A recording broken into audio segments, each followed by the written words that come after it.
Vamos a empezar con la historia de LHR. Yo pienso que debemos dividir la historia en antes y dar como la justificación de Carlos Guillermo López. Básicamente la historia mía es la de un emprendedor que empieza con diferentes emprendimientos. Empecé con vía oral cuando era estudiante de medicina.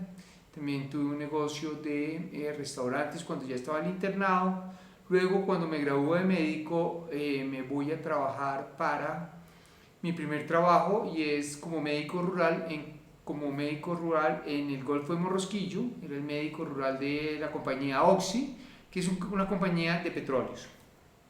Vamos entonces a decir qué es un poquito la parte donde yo empiezo a trabajar, petróleos. Básicamente los petróleos se dividen en tres áreas. Entonces la industria del petróleo es básicamente una industria en la cual nosotros lo que hacemos son tres partes. Uno son las compañías operadoras. La historia de las operadoras se llaman el E&P y es básicamente exploración y producción. ¿Cuál es la historia? Y es que es muy importante entender los tres grupos. Entonces hay unas compañías que se llaman E&P, ahí están ExxonMobil, Ecopetrol, se dividen en dos, en las gubernamentales y en las no gubernamentales. Las gubernamentales son como Ecopetrol y las no gubernamentales son como Shell, Oxy, etc. La historia después sigue, estas empresas de exploración y producción básicamente su función es explorar petróleo, encontrar petróleo. Y para esto utilizan geólogos, geofísicos, personas que entiendan de la tierra, como si fueran radiólogos, para que interpreten las ondas de las investigaciones y poder saber dónde van a buscar el petróleo. Las compañías de exploración, E&P, básicamente es un negocio financiero. Ellos tienen que invertir $1 en Colombia o $1 en los Estados Unidos.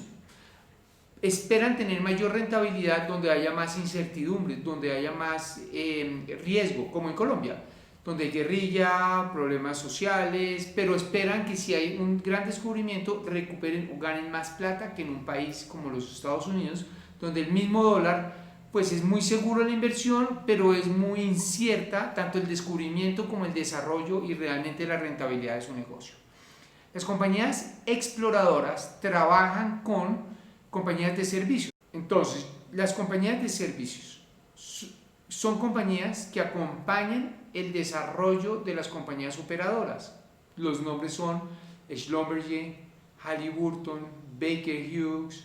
Son compañías también que hacen investigación de pozos o de la producción de los pozos.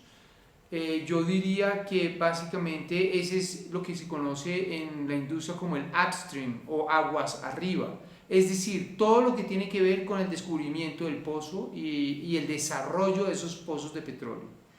Luego viene la construcción de la infraestructura, la construcción de tanques o la construcción de oleoductos, y eso se llama midstream. Ahí hay compañías de construcción, una de las más grandes en el mundo es Saipem, hay otra que es Techint en Argentina. Saipem es italiana, Techint es argentina. Tenemos una de construcción, bueno, en los Estados Unidos hay múltiples compañías de construcción de facilidades para la industria del gas y petróleo. Una vez que está construida la infraestructura y llega a puerto, se exporta ese crudo o ese gas. Ahí hay dos elementos que son importantes. El gas y el petróleo son diferentes. El gas, a pesar de que vienen de moléculas de carbono, el gas se tiene que comprimir para meter en un tanquero y llevarlo a otro lado del mundo, mientras que el crudo, al ser líquido, es más fácil su transporte.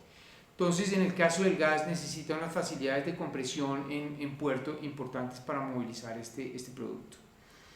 El tercero y último segmento de la industria.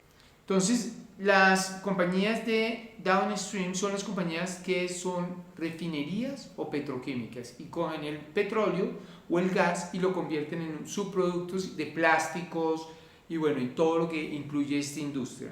Esta industria es 2.5 veces más grande que la de oil and gas.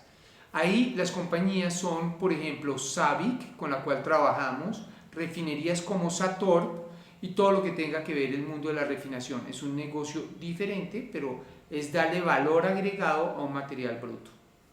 Hasta ahí, entonces tenemos tres líneas de industrias, de una industria de gas y petróleo que se divide en upstream, midstream y downstream. Rápidamente, ¿cómo nace esa industria? Esa industria nace, y el gran famoso es Rockefeller. En el sur de los Estados Unidos, en Texas, habían muchos productores de pozos pequeños de petróleo que se descubrieron buscando agua, encontraron petróleo, y eso se llamó el oro negro porque era un aceite que les ayudaba a prender las lámparas. Acuérdese que antes del petróleo venía el carbón, entonces este era mucho más fácil usar y les ayudó a producir mucha riqueza.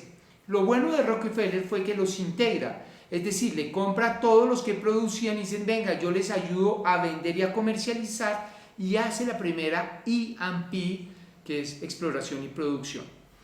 De ahí, ese desarrollo en los Estados Unidos, nace otra parte que es las 7 grandes de la industria, y es, los gobiernos dijeron miércoles, esto es estratégico. Inglaterra funda a la BP para ir a buscar, no encontraron petróleo en el Reino Unido y se van a sus colonias como es África y Medio Oriente, donde finalmente encuentran petróleo en Irak. Los Estados Unidos también hicieron lo mismo, salieron a expandirse, a buscar más reservas y encuentran los descubrimientos de Arabia Saudita básicamente. Otros países, Total, Francia, México, Pemex, Colombia, Ecopetrol, es un tema nacional poder tener su propia compañía para producir esto que era fundamental dentro de la matriz energética, y la matriz energética es otro tema que después podemos hablar. Por ahora entonces hay unas privadas y hay unas públicas, estas luego se integran en alguna historia que hay, pero arranca como desde 1900, y hoy en el 2000, ¿cuál es la situación? Esto eran unas tecnologías y unas industrias que encontraban petróleo en la tierra. Desde hace unos 20 años viene todo el desarrollo del mar abierto, de aguas profundas, donde es más sofisticado, muy costoso, muy riesgoso, y donde solamente pueden jugar las grandes operadoras. Mucho músculo financiero. BP, que era una de las más grandes del mundo, casi se quiebra por un error en el Golfo de México. Entonces vemos que allá no se juega sino con grandes jugadores. Shell, ExxonMobil, Statoil, empresas con grandes músculos financieros y con gran conocimiento técnico para poder sacar este producto adelante. Entonces viene el mundo del offshore y del onshore. Muy bien, termina la historia. Entonces Carlos López trabaja en Oxy, y cuando trabaja en Oxy finalmente aprende que hay un mundo del petróleo, y después del mundo del petróleo ya se va a volver a Bogotá, llega una compañía a construir el oleoducto Cusiana-Coveñas, se llama el oleoducto Ocensa, y se construye este oleoducto. Cuando se construye el oleoducto, yo era médico, como médico termino mi trabajo al año y medio, y la compañía tenía unas operaciones en Medio Oriente, en Arabia Saudita, me invitan a trabajar y llego como médico a Arabia Saudita.